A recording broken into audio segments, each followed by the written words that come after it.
I know last week we left you with a bit of a cliffhanger. She encountered a man that was trying to find homes for 4 puppies at Walmart. So we've got Todd coming out today to evaluate some horses for us. In just a few minutes, we're going to be getting on a Zoom meeting with Congressman Cohen. I am utterly confused.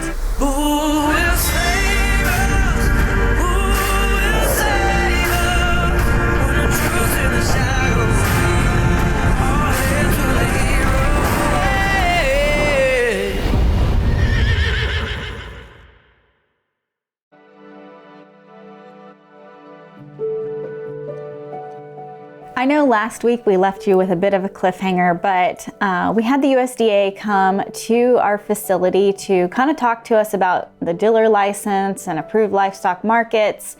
And as he was at our facility, he said something that just blew my mind. He's like, a public auction that's registered with the USDA just can't kick you out because they don't like you.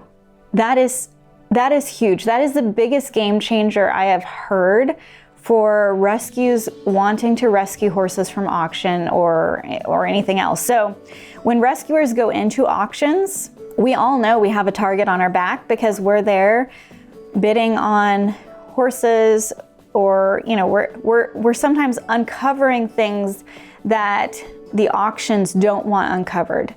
So years ago we got kicked out from an auction.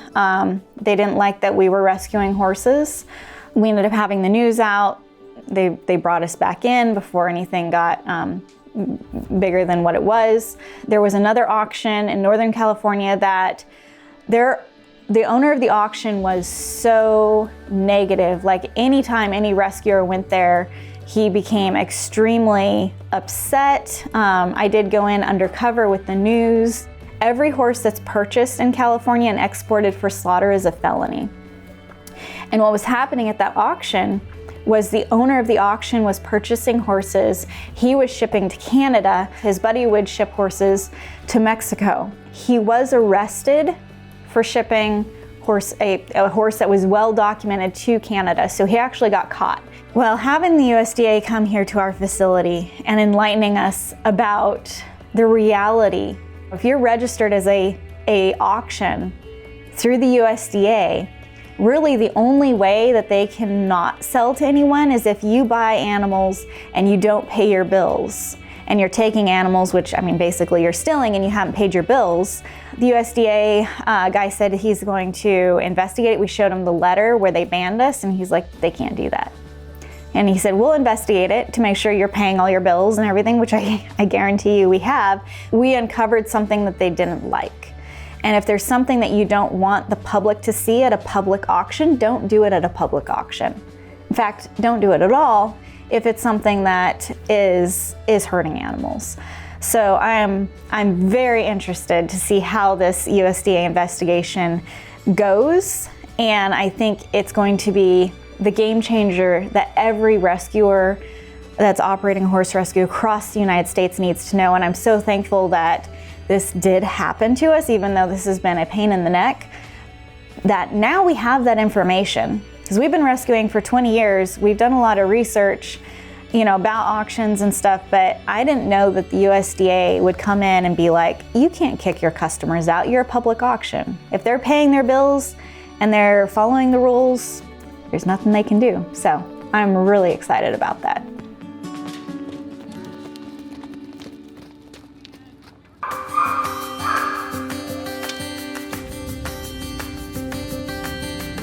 We're actually going to get some donkeys out of Q3 and take them up to get them their gelding procedures done today.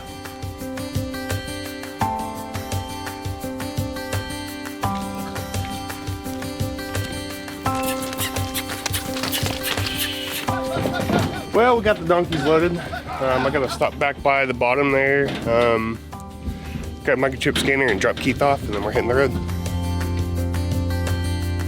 Corey's on his way up to doctor's office to get all the donkeys castrated today. And then when he's done, he'll be back, and then we get to unload.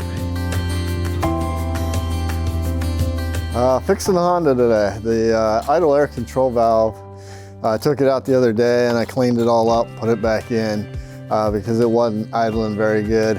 And now it'll kind of idle, but it does a and it's a very fast, so it's not idling down where it's supposed to be. So we ordered a new idle air control valve, and I'm going to install it today. Hopefully that fixes everything.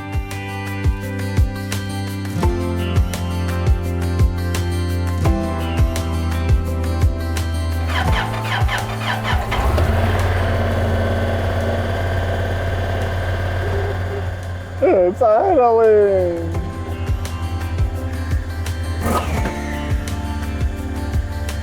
Oh, sweet music!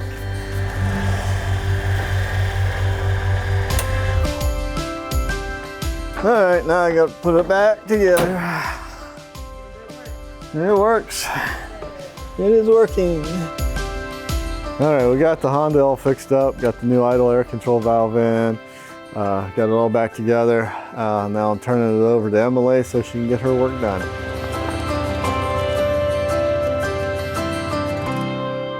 I'm getting ready to clean out Fancy's stall because she is a very, very messy little girl. So I just cleaned it last week and have to strip it again.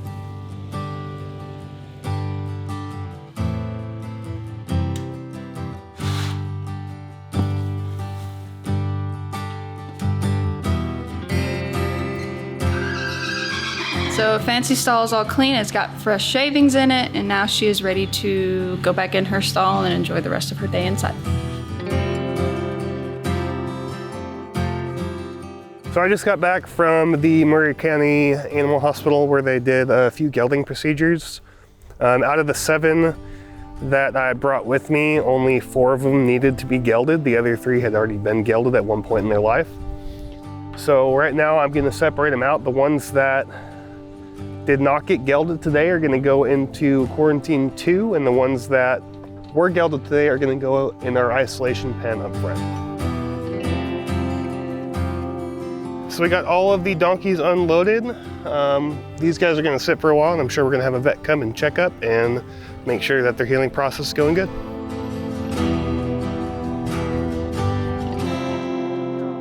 So Tawny decided to take half the day off today, and while she was out shopping, she encountered a man that was trying to find homes for 4 puppies at Walmart, the parking lot. And she sent him over here. She let us know before he came, so we were able to get everything ready for 4 puppies, but we had someone surrender. 4 little adorable poodle mixes.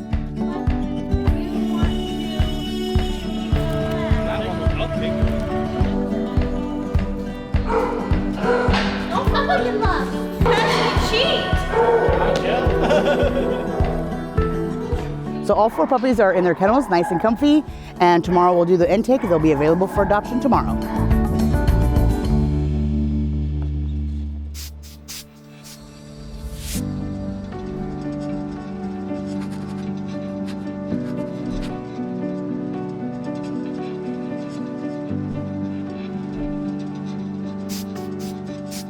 In just a few minutes, we're going to be getting on a Zoom meeting with Congressman Cohen, and he's very interested in helping change some laws in Tennessee to really affect positive change for horses.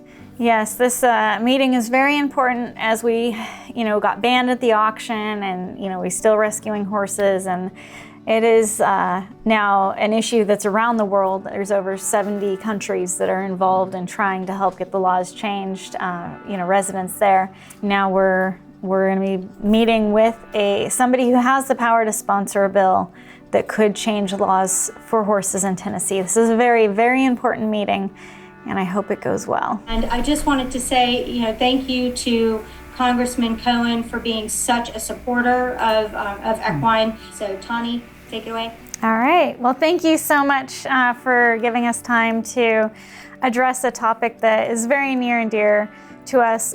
Something happened in Tennessee in August that was one of the most horrific things I think we've seen at auctions. Like in Tennessee, it is legal for somebody to castrate their own animal. So this horse was purchased at the auction, taken into the back part of the auction. and just a random person trying to do a surgery, the horse herniated, its intestines poured out, and we ended up having to buy the horse to have it humanely euthanized. But when you have lay people performing surgeries that veterinarians should be doing, the AEP says that a castration of a horse should be a veterinarian procedure. But one thing I think that would turn a grinding halt to the whole slaughter pipeline and horses being exported is if Tennessee adopted a law like Pennsylvania has, and local law enforcement could enforce it, that, you know, if you have a lame animal, you have an injured animal, it has to go to a veterinarian, it can't go to a sale, and they would be perfectly fine if they got veterinarian care. But since owners can just dump them into the slaughter pipeline without laws to prevent that, it's just going to continue to run rampant.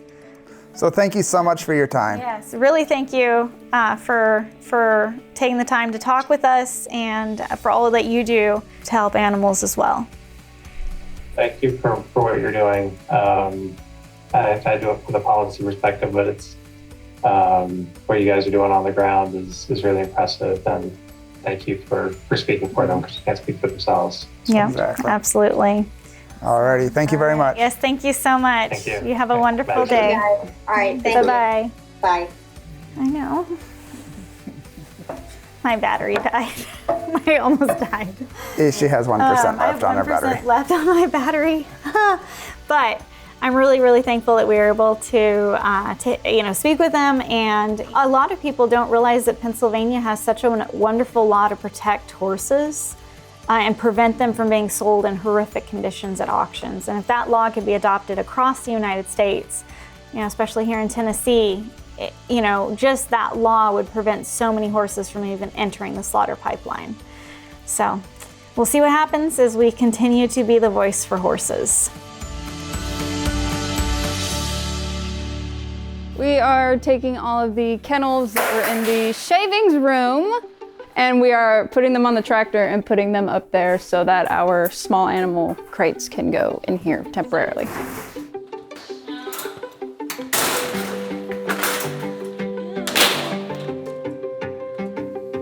Well, let's see if it'll lift them up there.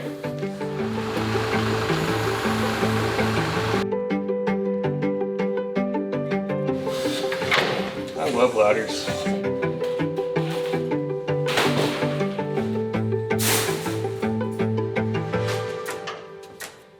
So we got all the old kennels put up in storage, and the new kennels are gonna make their way into the shavings room.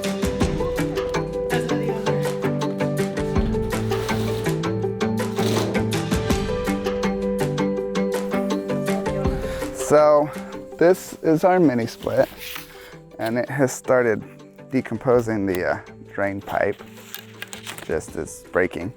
And that puts water inside the building, which is always bad for a building. So I have to fix it, and then I need to get this kind of better, because that's bad. So I have to work on the mini split inside the bunkhouse, and this is useful for when people come in for working interviews, or we have visitors who need to stay the night. They can just stay in a little bunkhouse. It heats, cools. It's pretty nice in there, but it needs to be fixed.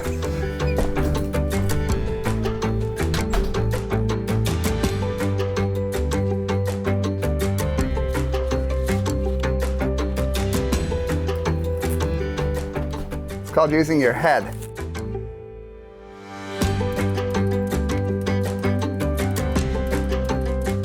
I'm going to see if I can feed some of the piping back through. So if this drops down, I can twist it sideways, and easy time working with it. So now I can try to get this hose off. Good. All right. There's the offending hose. Now I have to put a new hose on there.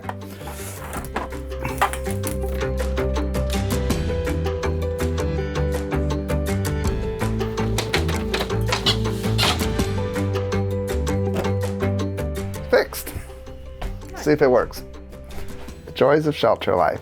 Thankfully we have another one, but dog apparently ate that. I'm guessing the person didn't eat it, so yeah. We wait.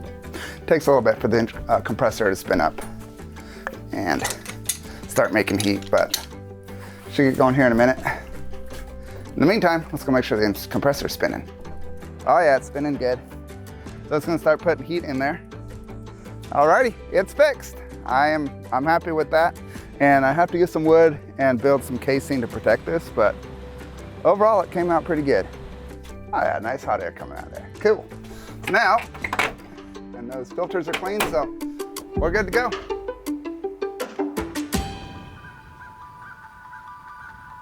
The last 2 auction rescues have been extremely challenging. The auction kicked us out after we talked about what happened with a horse literally being gutted at the facility. You know, there's really positive things like the USDA saying they can't actually kick you out. But even with those changes, I'm like, you know, the buyout program, giving people another option besides the auction is a really great thing. It keeps horses from even getting to that disease-infested area where they come out and a week later they're sick. Basically, we've rented a facility. Last time we were in a parking lot and that was crazy, but we really had no other option. So this time we have rented a nice facility. We'll be able to have people come to the off-site location at this rented facility. From everything that we can gather, as long as we're keeping the horses longer than 60 days, we're exempt from the dealer license. So we should be able to have horses come there as long as they have their coggins, and we'll be able to purchase them at this rented facility. We will have a veterinarian on site to pull coggins regardless, because a lot of times, it's just nice to have a fresh coggins. We know that everything is good. We will be offering to purchase horses 2,000 feet from the auction because there is that law. Our lawyer says that basically it's advertising because you're not offering to purchase anything there. And it would be the same as, say somebody had "We Buy Houses" laminated on the side of their vehicle and they're driving down the public road and they drive past like another auction that's selling houses or whatnot. So when you're on a public road, public advertising is allowed, and that's why people vinyl wrap their vehicles. But even though the lawyer says, we're fine on that, we're not gonna push it. So we'll plan on a protest. We'll offer to buy horses 2,000 feet from the auction, and we have a rented facility where we'll be accepting horses that have coggins, so there's no concern about disease. So I feel pretty good going into this. It's still just crazy and we're jumping hoops everywhere, but we're saving the horses, and that's what it's all about.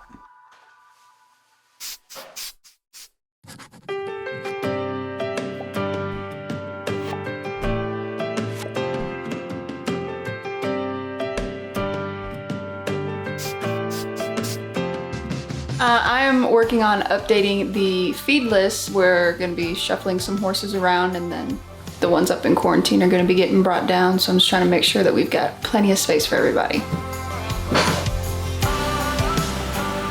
So I am getting ready to clean our old 3-tier cat cage so that it can be put into storage.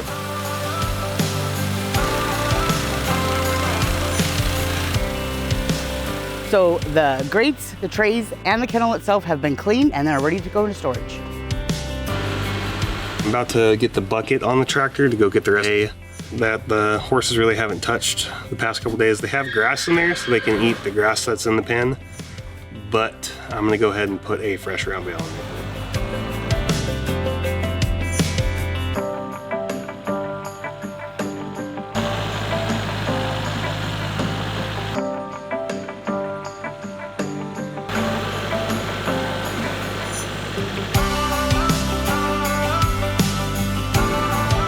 Alright, I'm all done with that, and there's a horse waiting in the round pen for me to go work with.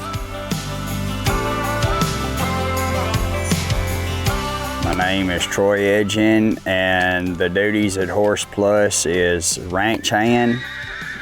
It consists of anywhere from feeding, watering, machine operator, it could be horse handler, It's just a numerous amount of duties. It never ends on what's to be done. What I do on a day-to-day basis here is I will give the horses that are required meds, feeding, watering, haying, and mucking stalls. My favorite thing at Horse Plus, not only the people that I work with, it's the horses. I'm here for them. The reason why I wanted to work at Horse Plus is there's a lot of animals out there that don't get the care that they properly need. And I've grown up on a farm. I've been around horses and livestock my whole life, and that's where my passion lies, is with these horses. Outside of work, my hobbies, well, if you ain't guessed it already, it's horses. I've got a couple that I'm training for shows, and it's just something me and the family does to spend time together. My favorite animal would have to be the quarter horse. The way they move and maneuver, and the trust that a horse will put into somebody, it's unbreakable once you learn it.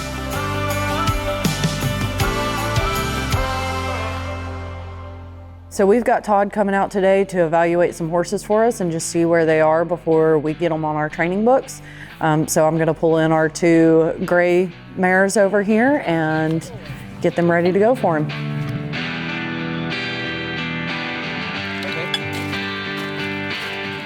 We're gonna have a lot of horse education evaluations going on today.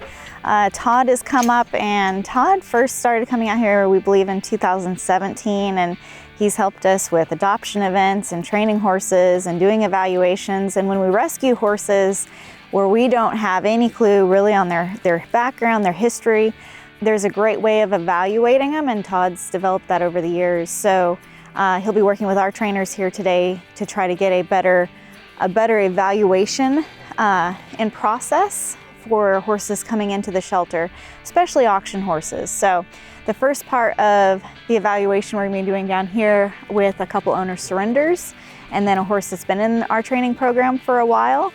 And then we'll be heading up to quarantine and doing kind of an old-fashioned evaluation. The very first episode when we started filming on a weekly basis, in that very first episode, Todd's out there doing training evaluations in quarantine. So we're just replicating what we've done in the years past, but it's going to really help us know exactly what the best direction for all these horses are, and we'll see how today goes.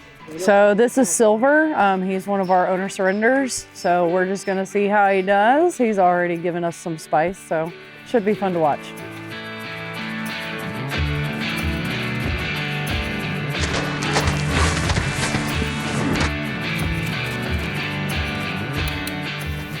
Come here. So we can tell her mechanism of being upset is kicking out. It's probably why old cowboy dropped her off.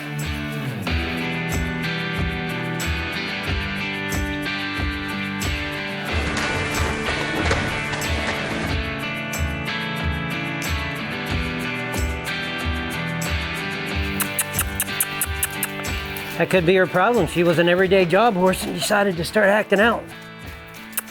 And instead of trying to spend lots of money to figure it out medically, they just let her go.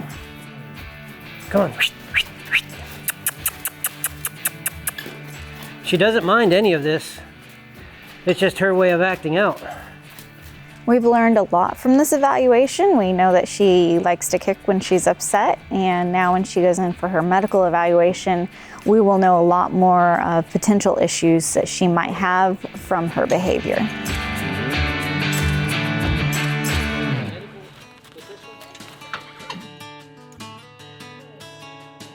This is Georgia. She was brought in. She has been struggling with heaves for the past few years, and the old owner was doing everything she could to try to fix it, and nothing she was doing really seemed to be helping long term, so she decided to bring her here. It's nice. It's a cool morning because she's not having major problems with her heaves. And so if we can find her a home further north, you know, like Wisconsin, Canada, somewhere north where she's not dealing with the heat and humidity, and her training evaluation, and then she passes her vet exam, like, we would love to see her go north. So for any of our northern viewers, pay attention to this horse. She seems amazing. Hey, this is Georgia, 14-year-old gaited mare. Really smooth ride. She reins, direct rein, neck rein. Foot pressure, she will move out. She's very well trained, easy to handle. We went through all the obstacles today on the obstacle course that they have here. Easy to pick up her feet. I'm sure she will trail her well. She's just gonna be a great all-around horse.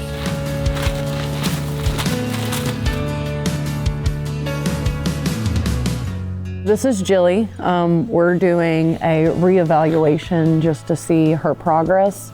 She's gotten really, really bonded to me, so I want somebody else to take a look at her and see where he can get with her since he hadn't worked with her too much.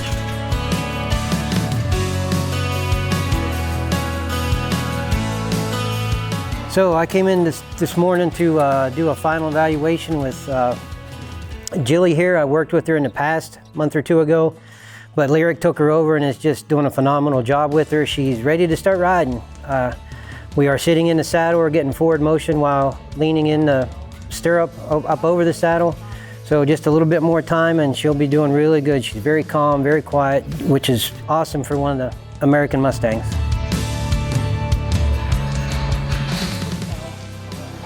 Hi, Zelda. All right, so we just finished up with evaluations down here. We've had a lot of fun. Now we're gonna head up to quarantine and get a couple more evaluated, as many as we can. Here, it'll be really nice to kind of know how much training they've had. And while everyone's working and doing things out there, I'm cleaning the stall in here because my leg isn't very mobile quite yet. And this is a nice safe spot for me to be when there's a lot of horses running around. I don't want to get kicked again. I got kicked up here about 2 weeks ago. I'm still hobbling around, so I'm gonna let the trainers do their job and just wanna see what happens with these horses. Troy is not at work today, neither is Keith, and this is something that's gotta get done, so I am, somebody's gotta do it. This is Cotton. She is a red Appaloosa. She's blind in one eye. So we're gonna see what she knows.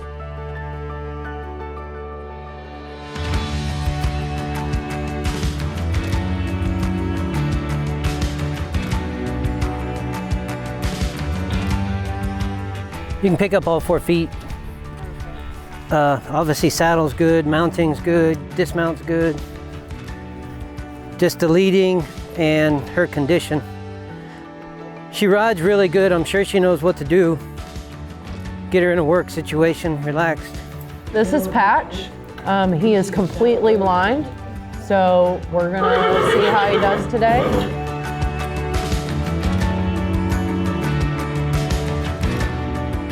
When we rode past the hay feeder, he slowed down and kind of moved over a little bit, so he has a little bit of shadow. Okay.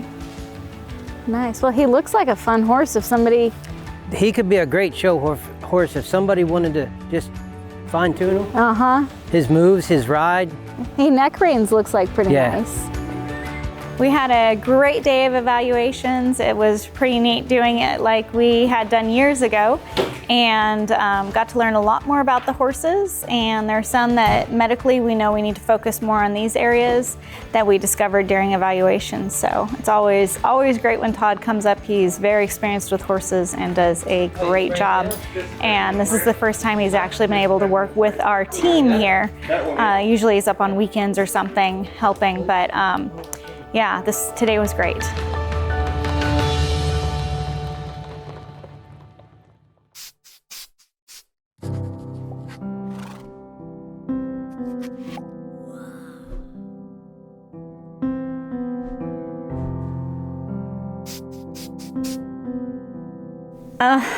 I am so frazzled, I guess would be the word.